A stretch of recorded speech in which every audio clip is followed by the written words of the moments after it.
కాంగ్రెస్ పార్టీకి నేను చేసే విజ్ఞప్తి ఒకటే. హిందీలో సామెత ఉంది, నాచినాయే ఆంగం తేడా అని. అంటే నాకు డ్యాన్స్ రాకపోతే కిందేదో నేల బాగాలేదు, అంతా ఒడిదుడుకులు ఉన్నాయని ముఖం బాగాలైతే అద్దం బాల కొట్టుకున్నట్టు.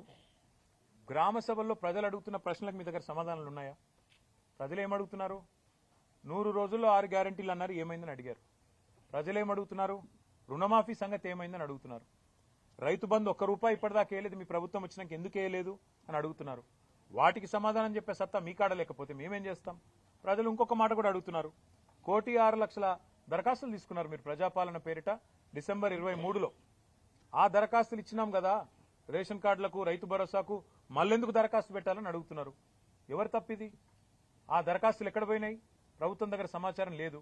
అందుకే ఇవాళ మీరు రాష్ట్ర ప్రభుత్వాన్ని అనేది ఏమంటే, మీరు పరిపాలనలో నిమగ్నం కండి.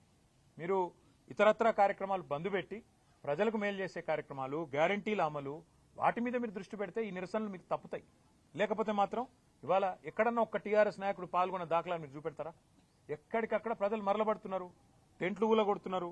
రేపు ఇదే తీరుగా కొనసాగితే గవర్నమెంట్ ను కూడా ఏదో దశలో ప్రజలు వాళ్ళు ఖచ్చితంగా తిరస్కరిస్తారు. కాంగ్రెస్ కార్యకర్తలు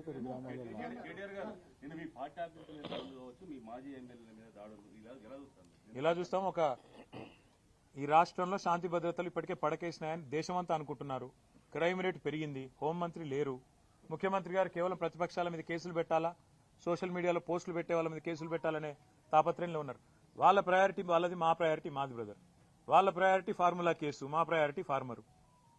సింపుల్గా మా ప్రయారిటీ ఫార్మర్ కాబట్టే మేము ఈ పని చేస్తున్నాం. మేము వాళ్ళు అవతల ఏమనుకున్నా మా పని మేము చేసుకుంటూ రైతుల్లో 70 లక్షల రైతు కుటుంబాలకు 1,00,000 కోట్లు ఇచ్చిన ప్రభుత్వం మాది. 73,000 కోట్లు ఆనాడు రైతు బంధు రూపంలో నేరుగా ఖాతాలు వేసినాం.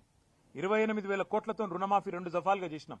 కాబట్టి 1,00,000 కోట్లు నేరుగా రైతుల ఖాతాల్లో వేసిన ఒకే ఒక్క నాయకుడు భారతదేశంలో 10 ఏళ్ల కాలంలో కేసీఆర్. కాబట్టి మా ప్రయారిటీ మాది, రైతులకు విశ్వాసం నింపడం మా ప్రయారిటీ. రైతుల్లో సావకుండా చచ్చిపోయే పరిస్థితులు ఏవైతున్నాయో వాటిని నివారించడానికి ఏ చర్యలు తీసుకోవాలనో ప్రభుత్వానికి సూచనలు చేసే దిశగా నిరంజన్ రెడ్డి గారి కమిటీ పనిచేస్తుంది. మళ్ళీ ఇంటరాక్ట్ అవుదాం. ఎల్లుండి వాళ్ళు పని ప్రారంభిస్తున్నారు.